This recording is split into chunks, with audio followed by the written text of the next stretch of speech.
திருந்தி தொலைங்கடா என்னை உடன் பிறந்தவர்களே. ரத்தம் கொதிக்குதுடா, டே மாறுங்கடா. இந்த கொடுமையை தூக்கி வீசுறா. நம்ம எதுக்குடா நம்ம ஆத்தா 1000 2000 கையேந்தணும்?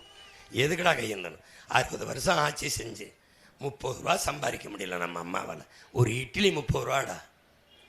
நான் அங்கேயே கொடுக்குறேன்டா என் ஆத்தாவுக்கு. நீ வீட்டில் இருக்கா, வீட்டுக்கு ஒருத்தர் 2 பேர் எல்லா பிள்ளைகளுக்கும் அரசாங்க வேலை கொடுக்குறேன். ஒரு வட இந்தியன் தேவை இருக்காது. இங்கே வந்த வழியே தொடர் வண்டியில் ஏறி போயிடுவேன்.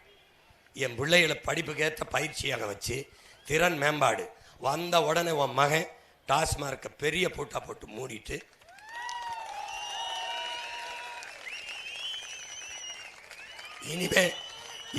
இனிமே சரக்கு காய்ச்சப்பட மாட்டாது, சரக்கு எடுத்து விற்கப்பட மாட்டாது.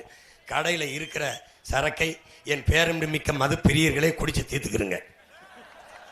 ஏன்னா அதுக்கப்புறம் சரக்கு வராது. அது ஸ்டாப் இட் நான்சென்ஸ். மூடிட்டேன்.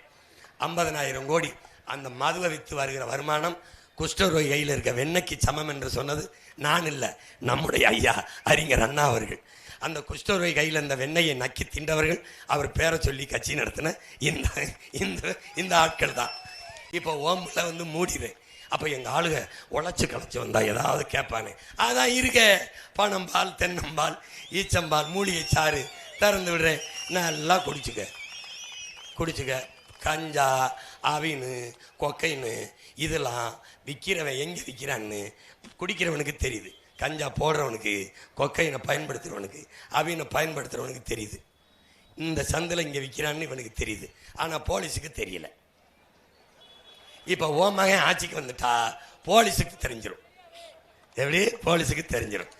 இங்கே கள்ளச்சாராயம் காய்ச்சறவனை துப்பாக்கியில் சுடாது, கல்லி ஏறி இறக்குனான்னு சுடும்.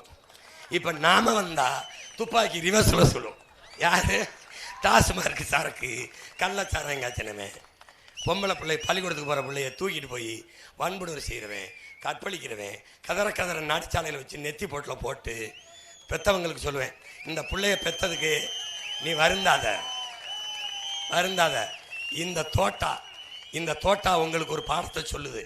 என் பிள்ளைய தொட்டா உன் நெஞ்சில வாயு, என் தோட்டா அதோட காட்டுறேன் டாட்டா. இப்போ நான் உன் மயன் சொன்ன பிறகு நீ இப்போ கைதட்டில இதை பார்த்த பிறகு ஐயா ஸ்டாலின் அறிவிக்கிறார், நான் வந்தால் கற்பழிப்பு குற்றத்துக்கு தூக்கில் போடுவேன். இவெல்லாம் என்ன பண்ணீங்க? தூங்கிட்டேன்.